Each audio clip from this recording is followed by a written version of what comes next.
ของหนัก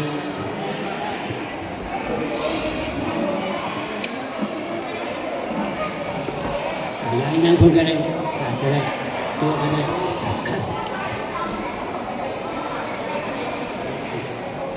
นั่งคน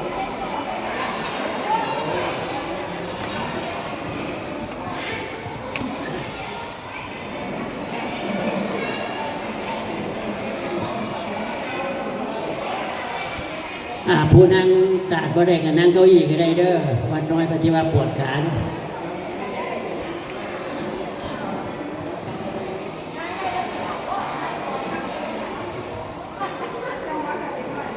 พาเขาครบประเด็นนั่งเบื้องเด้อถวายน้ำให้ครบ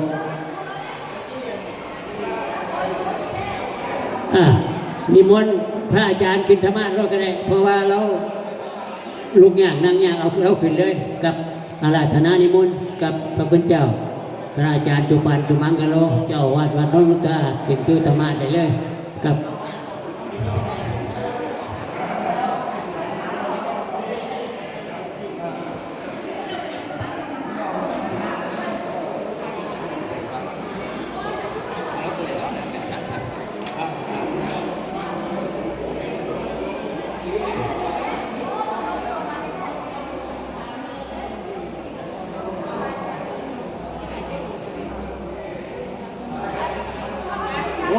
ที่ดีเลยโอ้ยเจ้าของได้องค์ก็ต้องเอาไอ้คน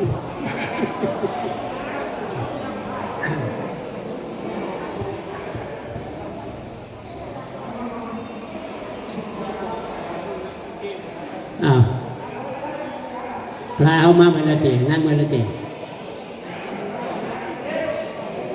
นี่มวนเราเรียนขึ้นมาก็ได้ขันโบว่างๆเนี่ยนะ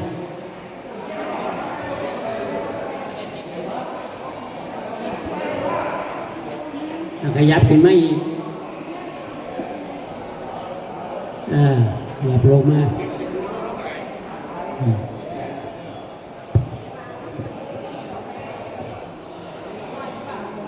ถวายหน้าไม่เรียบร้อยเด้อนะจะได้นี่เชิญเจ้าภาพมาจุดเทียนถูกบูชาพระพอตัววันคงดีนั่นแหละคงดีได้เวลาแล้วพอตัววันจุดถูกเทียนบูชาพระรัตนตรัยกันนี่ไม่ขีดวะเนาะเอาไปจุดเทียนใช้ให้เราเนี่ยจุดเทียนจุดเทียนก่อนให้เราจุดเทียนนั่น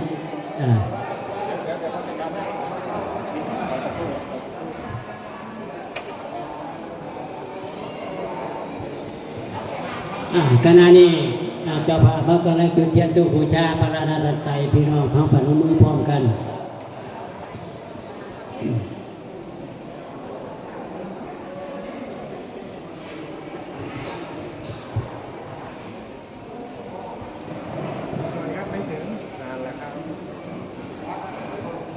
ครับเชิญต่อหน้าที่นั่งตามเดิม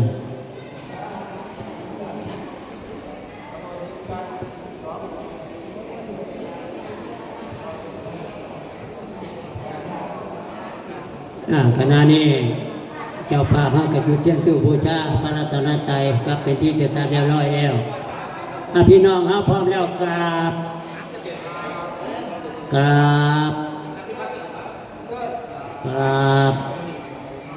เสียงตัวไหวพระรับกินพร้อมกันอิมินาสกาเลนะตังพุทธังอภิปูชยามะอิมินาสกาเลนะตังธัมมังอภิปูชยามะอิมินาสกาเลนะตังสังฆังอภิปูชยามะอรหังสัมมาสัมพุทโธภควาพุทธังภควันตังอภิวาเทมิสวากาโตภควตาธัมโมธัมมังนัมมัสสามิสุปฏิปันโนภควโตสาวกสังโฆสังฆังนามามิสาธุมยังปันเตวิทุงวิทุงรักนาทายาติสรเนนะสหปัญจทิรานิยาจามา ทุติยมปีมะยังพันเตวิตุงอิตุงรักขณาทายาติสรเนนะสหปัญจทิรานิยาจามาตาติยมปีมะยังพันเตวิตุงอิตุงรักขณาทายาติสรเนนะสหปัญจทิรานิยาจามานะโมตัสสะภะคะวะโตอะระหะโตสัมมาสัมพุทธัสสะนะโมตัสสะภะคะวะโตอะระหะโตสัมมาสัมพุทธัสสะนะโมตัสสะภะคะวะโตอะระหะโตสัมมาสัมพุทธัสสะนะโมตัสสะภะคะวะโตอะระหะโตสัมมาสัมพุทธัสสะนะโมตัสสะภะคะวะโตอะระหะโตสัมมาสัมพุทธัสสะนะโมตัสสะภะคะวะโตอะระหะโตสัมมาสัมพุทธัสสะพุทธังสรณังคัจฉามิพุทธังสรณังคัจฉามิธัมมังสรณังคัจฉามิธัมมังสรณังคัจฉามิ สังฆังสรณังคัจฉามิสังฆังสรณังคัจฉามิ ทุติยัมปิพุทธังตระนังคัจฉามิทุติยัมปิพุทธังสรณังคัจฉามิทุติยัมปิธัมมังสรณังคัจฉามิทุติยัมปิธัมมังสรณังคัจฉามิทุติยัมปิสังฆังสรณังคัจฉามิทุติยัมปิสังฆังสรณังคัจฉามิตติยัมปิพุทธังตระนังคัจฉามิตติยัมปิพุทธังสรณังคัจฉามิตติยัมปิธัมมังสรณังคัจฉามิตติยัมปิธัมมังสรณังคัจฉามิตติยัมปิสังฆังตระนังคัจฉามิตติยัมปิสังฆังสรณังคัจฉามิติสรณะกัมมานังเนปิตังอามะพันเตปานาติปาตาเวรมณีสิกขาปะทังสมาธิยามิปานาติปาตาเวรมณีสิกขาปะทังสมาธิยามิอทินนาทานาเวรมณีสิกขาปะทังสมาธิยามิอทินนาทานาเวรมณีสิกขาปะทังสมาธิยามิกาเมสมิจฉาจาราเวรมณีสิกขาปะทังสมาธิยามิกาเมสุมิจฉาจาราเวรมณีสิกขาปะทังสมาธิยามิมุสาวาทาเวรมณีสิกขาปะทังสมาธิยามิมุสาวาทาเวรมณีสิกขาปะทังสมาธิยามิสุราเมรยามัจจปมาทฐานาเวรมณีสิกขาปะทังสมาธิยามิราเมรยะมัจจปมาทฐานาเวรมณีสิกขาปะทังสมาธิยามิอิมานิปัญจสิกขาปะทานิสีเลนะสุขติยันติสาธุสีเลนะโภคสัมปทาสาธุสีเลนะเนพุติยันติตัตตมาสีลังวิโสทะเยสาธุพระมาจโรกาธิปติสหัมปติกัดอัญชลียันทิวลังยาจาตาสันติทัสตาปราชากัจจาจิกาเทเสตุธรรมังอนุกรรมปิมังประชานะโมตัสสะภะคะวะโตอะระหะโตสัมมาสัมพุทธัสสะนะโมตัสสะภะคะวะโตอะระหะโตสัมมาสัมพุทธัสสะนะโมตัสสะภะคะวะโตอะระหะโตสัมมาสัมพุทธัสสะสัพเพสังขารานิจจติยถาปัญญายปัสสติติณโอกาสบัดนี้ อาตมาภาพก็จะได้แสดงพระสัทธรรมเทศนา ซึ่งเป็นหลักคำสอนของพระบรมศาสดา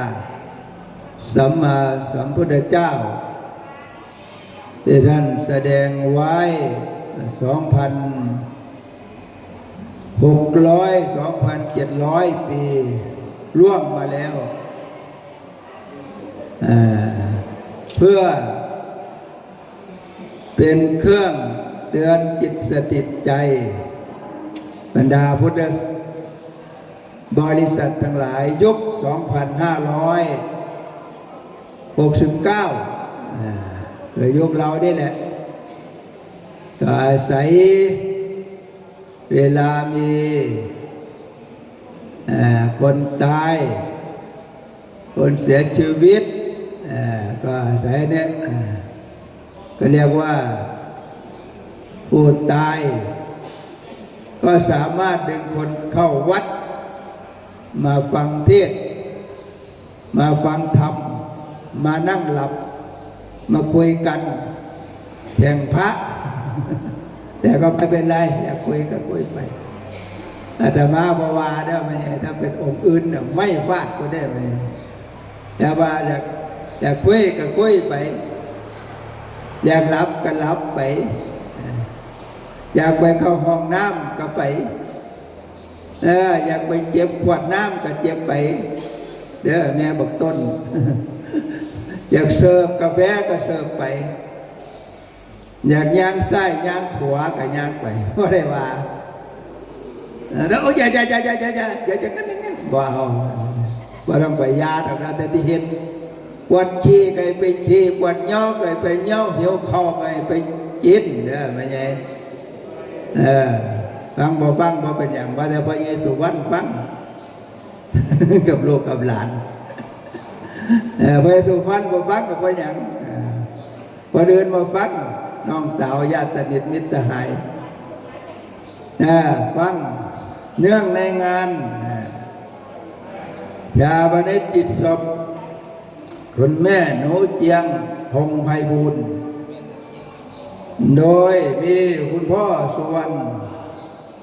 พงไพบูลย์พร้อมบุตรหลานญาติสนิทมิตรสหายร่วมกันเป็นเจ้าภาพในการทำชาปนกิจศพนำร่างที่ไรวิญญาณ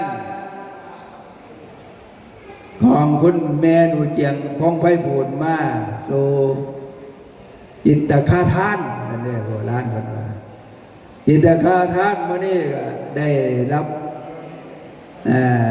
เหตุพิเศษจากคุณนางต้อยอีเวนต์ต้อยละพีพันลักษณ์มณีโอ้เหตุแปลกก็เลยต้อยไอ้ท่านบอกว่าไอ้บัวพันกับมันใหญ่ว่าไรพันเลยพากันตกงานเลยได้500 บาท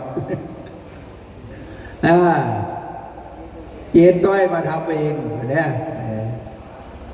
เลยถามว่าขมวดหลานไม่ยิ่งเจียงแล้วว่าขมวดลูกโชเฟอร์เผยนั่นผมก็มาเห็นได้มาเขินนั่นหลวงพ่อท่านว่าบอกว่าเชมันได้ใส่มาบังเดี๋ยวท่านนะโอ้เห็นงามแล้วนะท่านนะใส่สีเหลืองใส่สีคืมคำโฆษณาน้ำได้เด้อแต่เดียวแต่ว่านี่ฟรีเลยเนาะว่าเป็นลูกเป็นหลานแต่คนอื่นบอกฟรีเด้อยกเว้นเฮ็ดให้พระฟรีกับพี่น้องเจ้าของถามมันโยสมัยทรงไตเยี่ยลังการคนนี้นะโอ้ยแม่นแล้วหลวงพ่อแต่เนาะไม่ใช่ทรงเป็นย้ายมันเป็นย้ายมันนั่นนะแน่แต่ว่าล่างน้ำล่างอะไรวิญญาณที่มีอายุน้ำจักปีพระเยซูวันเนี่ยเจ้า73 ปีเดี๋ยวเจ้าได้เท่าไหร่74เนี่ย โอ้หัวจักตั้งแต่ค่อยเกิดคนละไม่อยากกันมาได้ไปเอาเมียบ้านเอาไผ่น้ำเราอยู่เราบ่พาไปได้เมียงามเราพวกกลับบ้านเอาไผ่เลยพ่อใหญ่น่ะท่านเนาะที่เอาลูกเอาหลานเอาบักอ้อนเอาบักโดยเอาบักไอ้พวกนั้นเอาบักหลาคอนเอาพ่อใหญ่ชาติเอาพ่อใหญ่มาดเอาบักอ้วนไปเอาเมียบ้านเอาไผ่เบิดวัน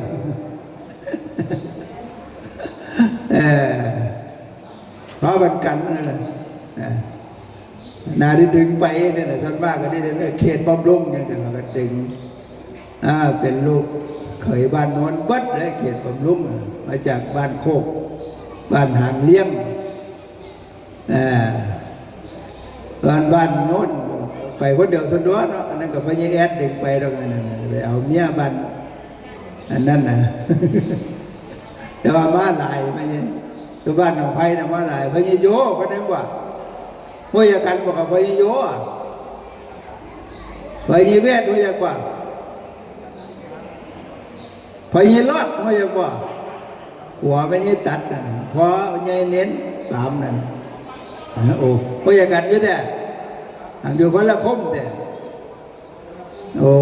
มาจากบ้านหนองไผ่นี่พากันมีวิชาดีแล้วเนี่ยพญาบวงพญานี่ก็ได้วิชาต่อกระดูกขาหักแขนหักอกหักน้ำบ่ต่อยเสาบึดประเดี๋ยวเจ้าของอกหักได้ประเทศไหนซ้ำกระดูกหักกันละขาดเมียมันแผลแตกกันแล้วขาดเมียมันแผลแตกกันแล้วมีวิชาดีพญาโยกับวิชาเลี้ยงมัวพญารอดกับวิชากับฐานกระตาพญาเวทกับวิชารถ3 ล้ออะไรอีกมาจากบ้านหนองไผ่นี่เท่านี้เด็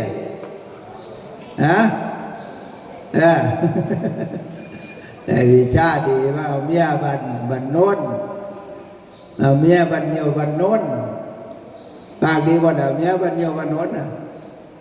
ไปถามพวกลูกเขยบ้านเดินว่าโหยังที่ผมว่าเอาดอกเมียบันเจ้าปากดีก็ร้องกันเนี่ยทีไล่กับทีไล่ปากก็ดีอีกเอาแต่ผัวไปเมืองนอกเจ้าได้ไปเมืองนอกนะเพิ่นว่าเดี๋ยวเมียว่าให้ไปเด้โอ้บ่มีเงินไปเด้ดีแล้วพอไปว่าฉะนั้นเดี๋ยวว่าแล้วก็เป็นเคยบ้านเดินมาอยู่แล้วก็ไม่อยากกลับเมียใดแล้วอยากกลับอยากได้เมียไหมจะห่าวก็ไม่ยิ่งหวยจะห่าวก็ไม่ยิ่งหวังจะห่าวก็ไม่ยิ่งเฉียวนะอยู่เซ่อๆก็ไม่ยิ่งมีนะเห็นป่ะถ้าโยท่าน90 โยได้แต่ไม่ยิ่งมีเตี้ยห่าวโยท่านสุขสันต์ลำพันธ์เลยพอเถอะจะหามเราได้แต่ละต้นว่าหลวงพ่อสมัยพ่อหลวงพ่อเป็นพ่อใหม่นะอยู่บ้านพอเดี๋ยวต้องมั่งที่ไปหาผู้สาวผู้ใดลูกก็ห้ามไว้เขาก็เป็นเด็กน้อยเขาก็บอกโหเลี้ยงโหเหลาพอได้ไปหามักไม่ห้างไม่ใหม่มองนั้นมองนี้เพราะว่าอย่างแล้วก็มาเฮ็ดกับเขาสู้หลวงพ่อจินมาด้วยนะแล้วก็ต้มไข่ต้มปลาแดกโยมงองแงงคือจะก็บอกเอาเนี้ยไม่ว่าพอเจ้าของเนี่ยหล่อก็หล่อนะ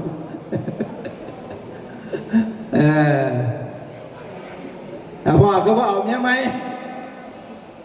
สมพีมือแหละว่าให้กูเอาอย่างคนเหรอท่านยี่หนุ่มนี่เหนียประโกงประคับยันนี่เป็นจีขาเขาท่านว่าตัวยางมันมีท่านพอถอมาพอไล่ขึ้นปั๊บจนพอยี่เขียวนะแอนบอกว่ายัยตะวันนี่ตัวยางนั่นแหละเจ้าคึกคักแมนบ้านเมื่อก่อนนี่ก็ไปเยี่ยมเยอะถามมีน้อยอยู่อันก็ว่าให้พ่อกับหัวงอน้อยตั้งแต่ผู้เฒ่าเป็นพ่อห้างพ่อใหม่อยากได้เมียเลยบัวว่าท่านว่าหนังหนอหนังจินหนาแต่ยังก็ ย่านเท่ามาย่านก็เลยขึ้นบ้านตัวยามกับมีตัวหลวงพ่อก็หัวแทนมากูแม่นบ่ล่ะไปเจสุวรรณแม่นได้เนาะถึงเลยกลับเบิดเนาะไม่ต้องเอาดอกโยนั่นแหละพอที่มาโยเป็นลูกเป็นหมูพ่อหมูแม่บ่มีอีกแล้วมาที่น่ะขึ้นไปอยู่บ้านน้องไผ่แล้วน้องสาวเขาไปอยู่น้ำแล้วเนาะหนาก็ไปหลายแล้วนี่ไม่ญาติน้องโยอีกประเดี๋ยวเห็นหลวงตาย้ำเดี๋ยวไปอยู่น้องๆท้ายก็อะไรก็ไม่ได้เหตุสักอย่างเนี่ยผมเนี้ยเลยหนีเดี๋ยวจะมาอยู่น้องๆก็ท่านว่าเขาออกมากระสอบเดียวไม่อยู่นกก็ท่านเขาบอกของเขาให้กินกลับมาบวชจ้อยเอาอย่างนี้นะ73ก็พอบวชได้เยอะแต่ว่านี่รักษาคนบ่ได้ดีเดียวพอดีมาคุ้มเครื่องไฟให้พอดีเลยพอดี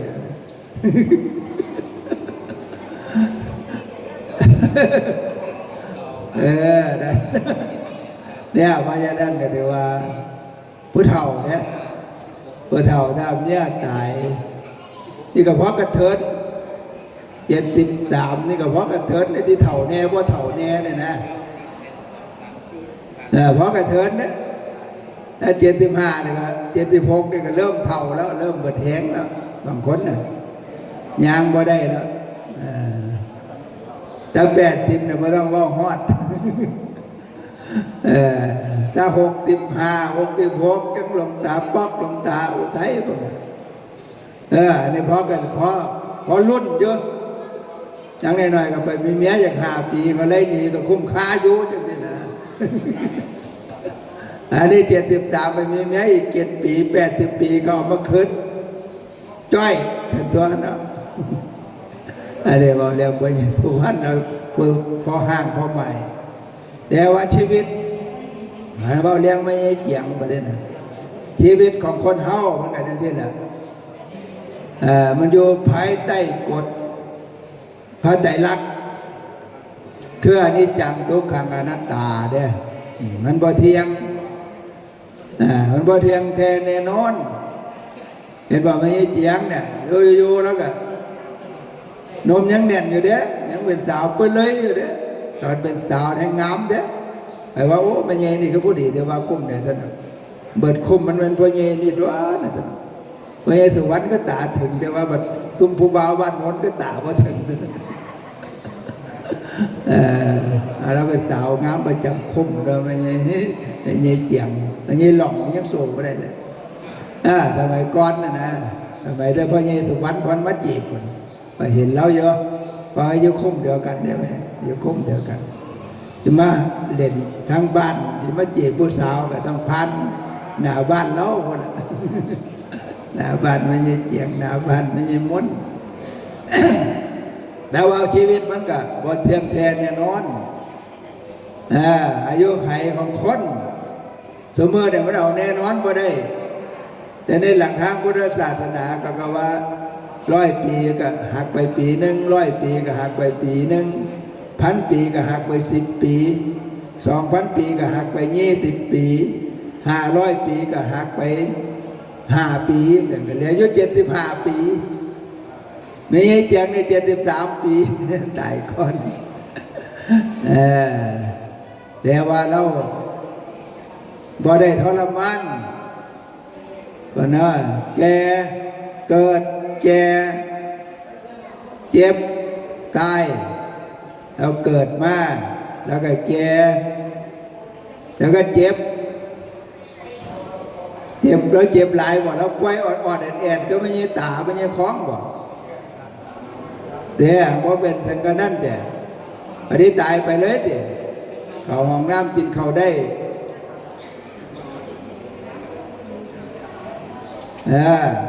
อันนี้ก็เรียกว่าบ่มีโรคบ่ได้ทรมานบ่ติดเตียงบ่ติดไม่บ่ติดรถวินแชร์บ่ติดรถคนพิการก็เรียกว่าบ่เจ็บหลายแต่ว่ากับแตกเยอะพี่น้องเพิ่นไม่หวดกับไตเส้นเลือดได้สมองแตก พอเยี่ยวยก็เส้นเลือดในสมองแตกมีไงนะโยมเด้อแล้วตายแบบไหนตายแบบทรมานกว่าไปเท่ๆก็กันเด้อพากันตายง่ายด้วยนะท่านนะเดี๋ยวถ้าไม่ยี่หลงแล้วนะตายยากก็มูพญาเทียงเนี่ยพญาเทียงนี่ตายง่ายกว่าต้อยตีซ้ายอ่ะพญาเทียงนี่ก็ตายง่ายๆเด้ออันนี้พญาเทียงนี่แล้วพยังก็ตายบ่ตายยุกไก่หากันบ่เจ็บบ่ไข้บ่ป่วยบ่ทรมานก็ถือว่าเป็นบุญของเพิ่นว่าชีวิตคนเฮาเนี่ยมันอายุหลายมันบ่แม่นว่าดีๆได้ไหมบางคนเนี่ยหลายแบบติดเตียงหลายแบบ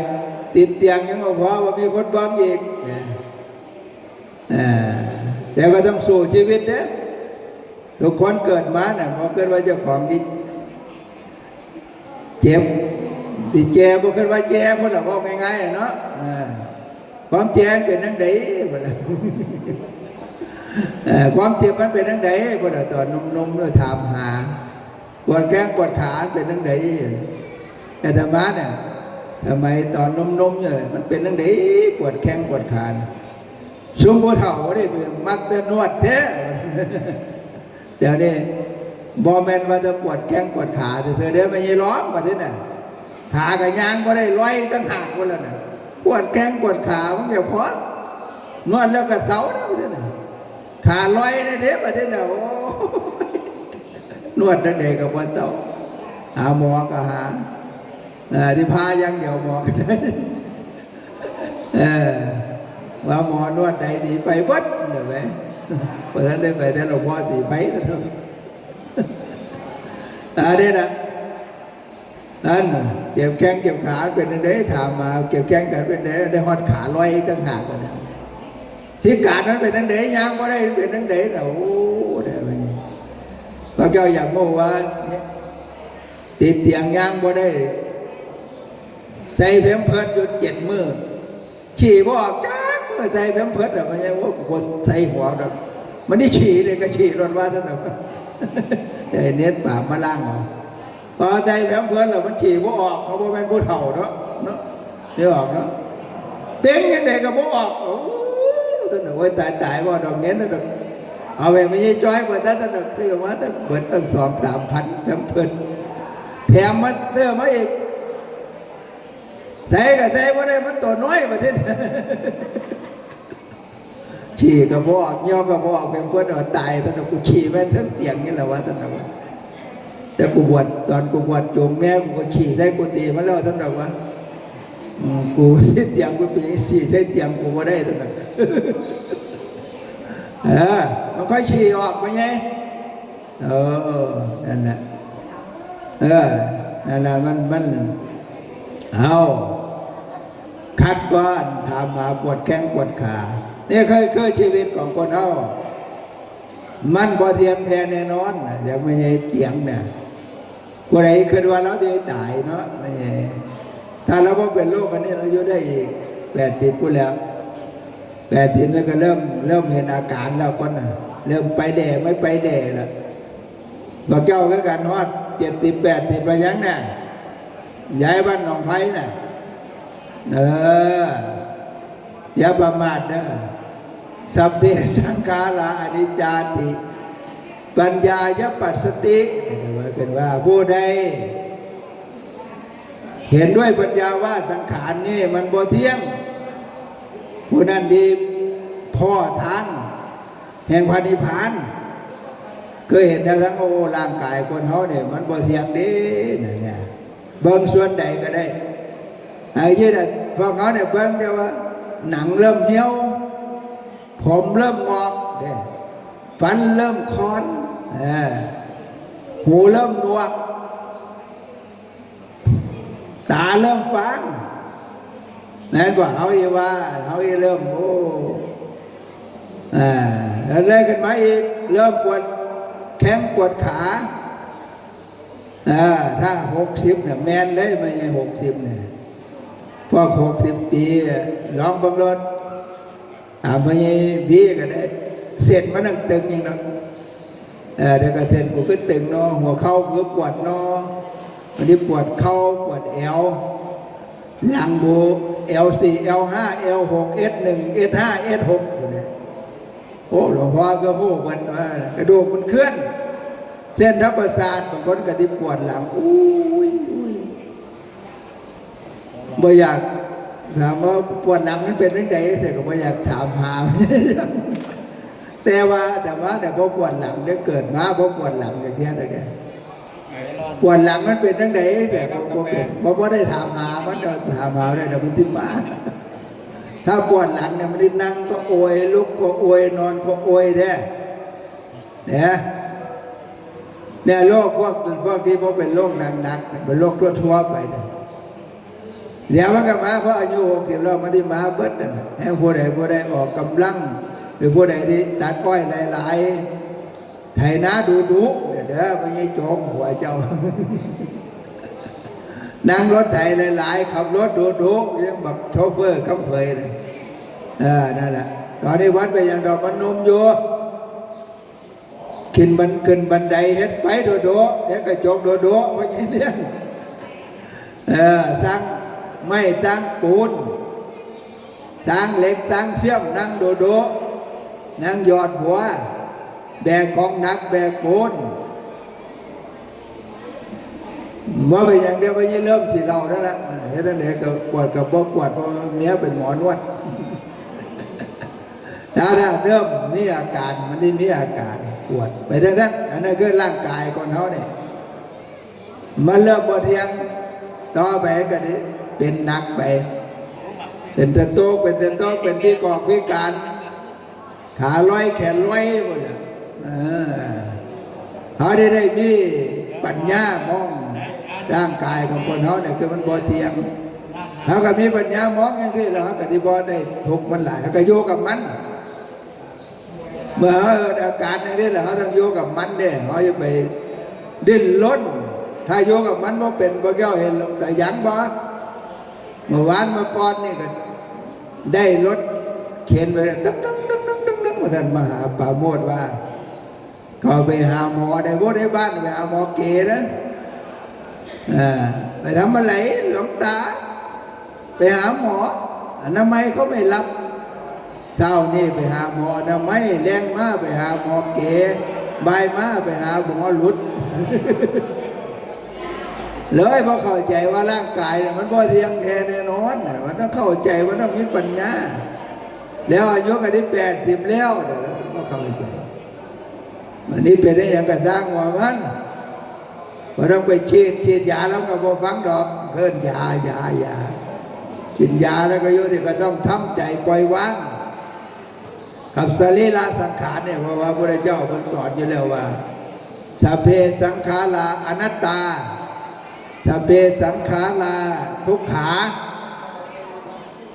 ร่างกายคนเขาเนี่ยมันเป็นของโมเมนต์ของเขาโมเมนต์ตัวตนมันเป็นทุกข์ทนอยู่ในสภาพนั้นก็ได้อยู่ในนุ่มๆก็บ่ได้เพราะทนสภาพที่บ่เจ็บบ่ไข้บ่ป่วยก็บ่ได้มันต้องเจ็บต้องไข้ต้องป่วยเนี่ยสังขารร่างกายเขาเนี่ยนี่จะว่าร่างกายเธอเนี่ยประเด็นนี้เรามองเข้าไปลึกเข้าไปในน้ำมาทำคือด้านจิตใจนี่เองบ่เที่ยงคักปิ้นปั้นนั่งโยเธอเนี่ยเป็นตาละต้นนะผู้ใดผู้เฒ่าผู้ใดฝึกจิตเนี่ยคนเฒ่าผู้ใดฝึกจิตฝึกสมาธิฝึกปัญญาผู้ใดเคยฟังเทศน์ฟังธรรมติดล้อมจิตจังใดโอ้ว่าเฒ่าพระเฒ่าโยมคือกันเบิดเด้อโยเซ่อบ่เป็นนิ่งบ่เป็นเด้อวอกแวกจำได้เป็นเด็กน้อยบ่เป็นเด็กน้อยแต่อายุ20นี่แหละพ่อกับเฒ่าเนาะเราไปไหนบ่ได้อะไรเป็นก็ยังกันเนี่ยแหละผู้เฒ่าก็ยังคนยืนลิ้นเอาสังเกตบ้างแล้วตอนนั้นอาตมาก็บ่เคยได้ฝึกสมาธิดอกว่าโน่เรื่องสมาธิ พอกูเนี่ยขึ้นรอบแรกแต่ว่าท่านบอกว่าเห็นเสียงรถมอเตอร์ไซค์แล่นจากบ้านก็ลักไปมาเห็นลูกผู้ใดย่างมาแล้วก็ก้มบ้างแต่เห็นเสียงเครื่องบินก็เงยหน้าขึ้นฟ้าอยู่เดียวคอยกันสังเกตบางพอเจ้าของนี่พ่อจะสังเกตบางพอเจ้าว่ะไปจะบอกกันเป็นนั่นแหละคอยเบิ่งแล้วพวกบ้านอยู่ใกล้ทางมันแต่ละตอนท่านกวกไต่กวกขวากวกไต่กวกขวาบอกว่าบ้านใกล้ทางเราหลวงตาท้องสุกเราได้ง่วงเอาหลวงตาทำไมมานั่งอยู่แถวประตูเจริญสติกับการง่วงดูรถว่าท่านคันไหนมาก็ปุ๊บรู้ว่ามันง่วงไปตอนนี้มาตอนนี้ก็ง่วงมา มีสติกับการง่วงไม่งั้นมันเหงาก็แต่ละวันที่ไปนั่งท่านนั่งอยู่ก็เดี๋ยวเราขึ้นหลับ เสร็จจากง่วงแล้วทำยังไงหลวงพ่อนั่งหลับ ก็ต้องไปถามเราได้ไหมพอเราหูเตืองถามได้แล้วก็บอกว่าน้ำหลับถ้าพุทธเฒ่าไม่ได้เป็นนั่นถ้าสมาธิบนเนี่ยบนเนี่ยบนนั่นนะที่เป็นเบิร์ดทุกคนนั่นแหละแต่ซูเมอร์นี่มันดีอย่างนึงพุทธเฒ่าไม่ได้ติดโทรทัศน์นึงติดโทรศัพท์นึงก็เลี้ยงง่ายคือจังเลี้ยงลูกเลี้ยงหลานอะไรโยนโทรศัพท์ไอโฟนไอแพดแต่มันเลยนึกว่าต้องกันยังมึงเรียนลงไปจะเดินกินข้าวจะเดินอาบน้ำเนี่ยบอกท็อปว่าอะไรนะท็อปมันก็ว่าไปบ้านเว้ยหลวงพ่อกำลังคุยกับสาวโยมท็อปมันก็เป็นสับปะเลอรู้สับปะเลอไปก่อนเอาผู้สาวไปก่อนเข้ามันกับวัดจินซีเมื่อแล้วว่าจินเข้าบอกท็อปบอกมาเนี่ยเพราะว่าอย่างมันได้ผู้สาวทั้งเฟียดไม่มันว่าจินรอดเข่าถ้าปกติพอมีผู้สาวแต่มันล้อเทียงมันมาหาไปแล้วจีมันได้แต่มาหมายอย่างมันไม่ได้ถามจินเนี่ยเขาถามมันเองมึงกินข้าวแล้วตีท็อปเมื่อเช้าเนี่ยบอกครับเมื่อเว้นเนี่ยบอกครับก็มันจินมันไม่ได้ถามจินเนี่ยมาเนี่ยแต่มันขี่ผ่านมาที่เขาก็ถามมันแต่เดี๋ยวนี้มันก็สนใจแล้วเขาเพราะมันมาติดเซิร์ฟกันเลยวันจินนอดเขาท็อปแลนวาวหนึ่งติดผู้สาวในเฟซหนึ่งว่าจินนอดเขาได้ทำไมไม่เลี้ยงลูกเลี้ยงหลานหนึ่งทีมันคือเลี้ยงลูกดีแต่อีนี่อย่างไรยุ่นเดี๋ยวแม่บอกครับมันเลี้ยงลูกมึงดีแล้วแต่มันจะหากินมันมีหลวงพ่อโยนพวกอดตายต่อลูกผมนั้นว่าโลกนั่งนี่หลวงพ่ออยู่พวกอดตายเงินกับพวกอดใจเข่ากับพวกอดกินแล้วท่านว่าโอ้ส่วนเลี้ยงลูกมาเลี้ยงง่ายทว่าท่านนะเลี้ยงพวกเรากันแต่พวกเราพวกใดติดเฟซเดี๋ยวโทรศัพท์เนี่ยให้ไปเห็นน้าก็พอไปเล่นแต่เฟซยังเดี๋ยวดังพวกเถ่าป๊อกเนี่ยพอไปแต่พวกเถ่าป๊อกมันยังอีบุญเพ่งนะโอ้ยแต่ว่าตาก็ดีแต่ว่าเราตาป๊อกนะท่านเลี้ยงง่ายถ้าพวกใดติดพวกเถ่าสมโพธิเนี่ยเลี้ยงง่ายติดโทรทัศน์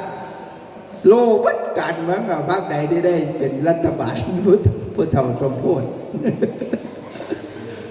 แต่ว่าพุทธเฒ่ายักษ์เนี่ยพอยากที่ตั้งคิดอีกหมอนะไปหาหมอเสมอเรียกมันยาก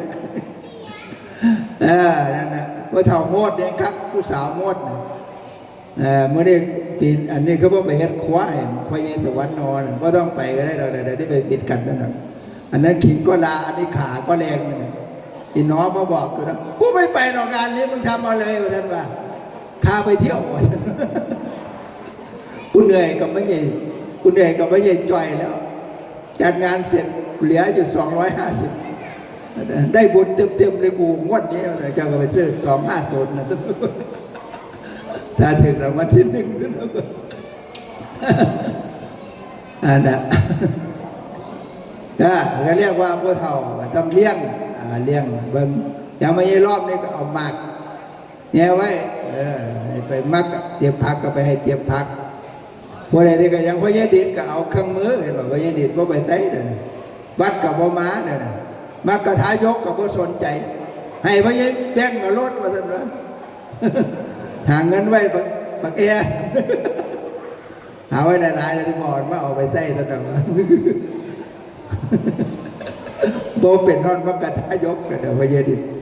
มักเชี่ยมมักปอกมักดัง พอตัวได้กับมักเงินนั่นแหละไปยังมื้อละพันก็ได้หลายจานอ้าวดีแล้วท่านดอกบัวทองตอนนั้นก็ขี่รถแป้นมาหาได้ข่อยได้แล้วบอกว่าเลี้ยงอย่างแล้ว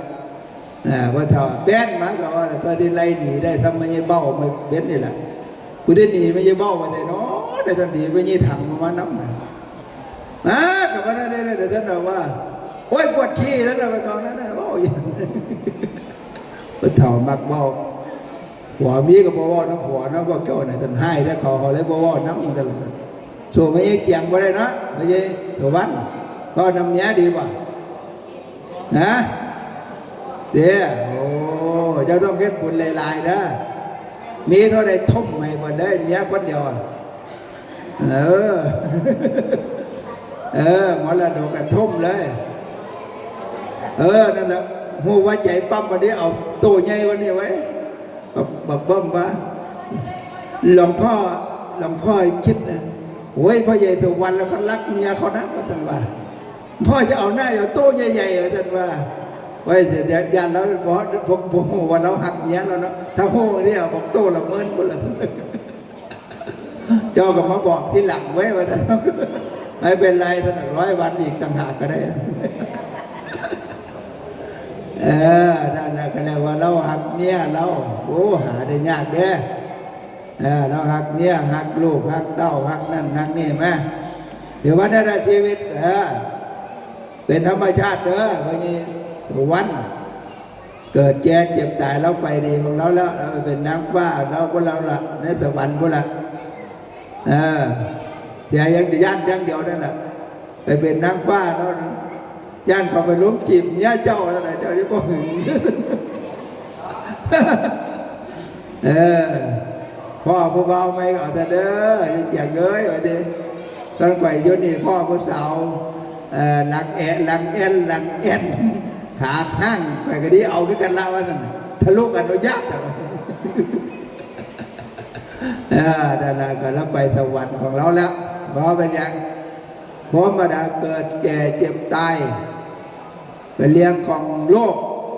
ความทุกข์ความโศกว่าเขาไม่สามารถที่จะไปบังคับบัญชาได้ต้องเกิดมาแล้วจะต้องมีอายุเท่านั้นโอ้ได้อายุมา73 ปีเนี่ยโอ้ถือว่าบุญนี่นะมันยังแต่ว่าเขาในที่เถิงบอกไฟเนี่ยก็ได้ว่าเถิงแบบไฟว่าได้60 ปีนี่ก็บุญแล้วในตะเนิงเพราะว่า60 ปีเขาก็หักขาไว้จ้อยอีก10 ปีเนี่ยก็ได้ไปเที่ยวแต่นะมันยังทำมันยังหนูพิษนั่นแหละอันนี้เขาก็หักขาครับแม่ว่าตายอย่างเดียวไม่ได้ไปน้ำหลวงพ่อบ้านนี้เขาได้อยู่วัดเนี่ยไม่ไปแต่ไปเป็นย่อมๆเลยนะเพราะต้องไปตลอดไม่ได้ตกทั่วฟ้าเพราะฉะนั้นก็ถือว่าเขาได้ฐานะที่เป็นสามีเป็นลูกเป็นหลานเป็นญาติสนิทมิตรหายก็มาส่งกันตามประเพณีนี่แหละเมื่อมีผู้ใดตายก็ต้องเผาตามประเพณีบ้านเขากับมีอย่างเดียวแหละมีเม้นไปร้องรำมีแต่ละไปร้องรำมีแต่ตนาพิธีไปร้องรับมีพระสงฆ์องค์พระเจ้าไปร้องรับในไว้ในบ้านก็ได้พวกมดไปเบิดก็ได้ไปเทละซีองค์ก็ได้ก็เป็นอย่างก็ทำบุญตามนี้ตามเกิดตามกำลังศรัทธานั่นแหละเขาก็เห็นตามประเพณีเฮาตามงบเฮานั่นแหละจะเวทเกินงบจะเวทเกินงบเห็นงบหน่อยๆคนนี้บารมีหน่อยเงินบ่หลายเห็นหน่อยๆแบบนั้นน่ะตายปุ๊บเผาปั๊บเหมือนว่าอะไรนี้ก็เฮ็ดไปจังพ่อเศรษฐีแม่เศรษฐีก็เฮ็ดไปตามฐานะลูกเป็นผู้นอกลูกเป็นผู้นำพ่อแม่ตายสมฐานะเศรษฐีมรดกตกทอดที่พ่อแม่ให้มาได้หรือว่าหาด้วยน้ำพักลำแรงบ่มีพ่อบ่มีเขาก็บ่มีปัญญาบ่มีแข้งมีขาที่หามาได้วันนี้เราต้องอาศัยพ่ออาศัยแม่นะนั่นว่าสุขสันต์ผู้ใดซื้อสุขสันต์นะแต่ผู้ใดซื้อลำพันธ์เปลี่ยนซื้อไม่เป็นไรก็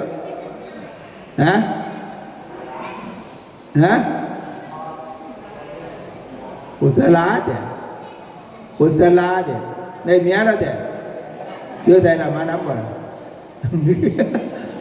ได้ลูกก่อน